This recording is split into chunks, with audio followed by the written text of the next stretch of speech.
Di-subscribe, like dan share dulu ya guys. Jangan lupa, lonceng notifikasinya diaktifkan agar tahu seputar video dari si BAONG SUNDA.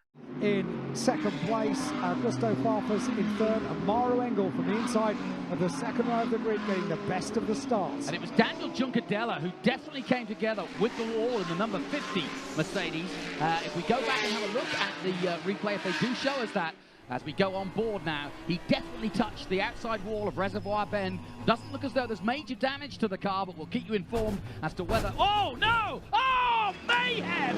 And there's millions and millions and millions of dollars of damage here at the mighty Macau. And that is one of the worst GT accidents I've ever seen here. And in the place, the city that is a gamble, the lottery has absolutely come to an end. Right at the front of here is the 911, and you can see his frustration. Cars everywhere. Lucas de Grassi not even on the ground. Not on the tarmac. And not able to get out. Did anybody make it through? No hesitation in bringing out the red flag. Yes, they did, look. Course completely blocked. My goodness. My goodness. What were you saying as we walked across the bridge? Everything had been relatively clean so far today. Mm-hmm. I rest my valise. Goodness me. 4 cars come through. Wow. Into pit lane. Now, we don't know... well, let's have a look at what happened, first of all. We haven't seen what happened. Augusto Farfus in third place goes through, and it's the police that they come together, and it's Juncadella who may well have been the cause, because Juncadella now backwards, and I think he had a damaged car anyway, but Juncadella is the car that's turned round. The Porsche of, is it? I'm trying to see who it was. I think it was Laurent Vantour. It is Laurent Vantour's car. There he is at the front. Yeah, Laurent Vantour came through, and all the drivers are out and having a word. But obviously, nobody happy. Lucas de Grassi in the middle of your picture there. 4 cars have got through. Only 4 cars. Well, yes, but I'm looking back at the 99 still of the Tom Blomqvist. He's involved. So is the number 5. It just depends. The shot is not as clear, but I can tell you a concertina effect, given that you're coming down Moorish Hill into this right-hander, could mean that literally the whole field has been affected in some way or another. And I can also assure you that we've got a long wait for the resumption of this one, folks. But if you've just tuned in and you've never seen the Macau Grand Prix, this is not bad driving. These are the very best drivers in the world. I can see that Felix Rosenqvist is out of the car and okay. My first thought is that everybody's okay. Laurent Vantour taking a tour around his car. There's one of the Audi drivers, and yeah, this is a real mess. But what I was going to say, and here comes the cranes, so it won't take them too long to start to extricate them, but it just depends how further back how far down back the this field goes. Yeah, I don't think we're going to be able to get a camera angle that will show us the tail of the field, so therefore we can start picking out and working out how many cars are okay. So certainly we've got Nico Muller's car there, hard up to the barrier on the left-hand side of your screen. Nico Muller's Audi pressed up.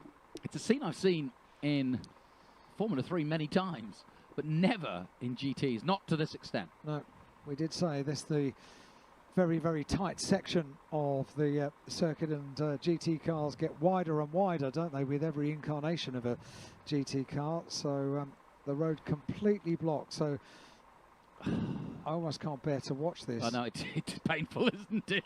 I'm sure the teams and the manufacturers can't bear to. And there's the first Audi out of the way.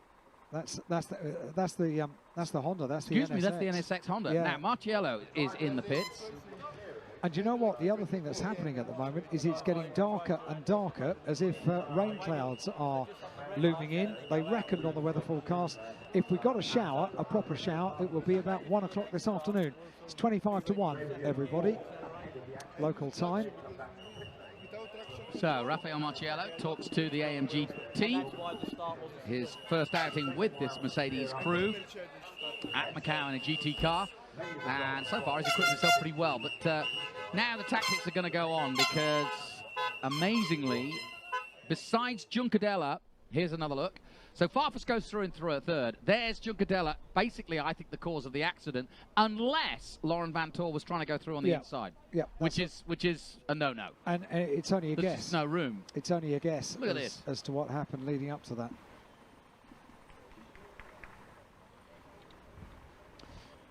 1, 2, Now, here's 3, another thing 4, 5, 6. Million or just cars? 6 cars at very least. We're trying to recover Laurent Vantor's Porsche, which is very battered. Here's something they instituted last year into this race, is these dollies. They work really well. They do. They literally just pick the front of the car up, put them on the dolly, and then pull them away. Laurent Vantor, of course, who won this race last year, albeit with a different manufacturer. Oh, here we go, on board. Oof, scary. And that, of course, is the number 11 of Lucas de Grassi, who's the one who ended up off the ground. Look, there he is. Number 11. Now, 4 cars, that's all. There's Maro Engel, made it through. Most of the Mercedes. The other, Augusto Farfus. It could be a 4-way race. 3 Mercedes against a BMW.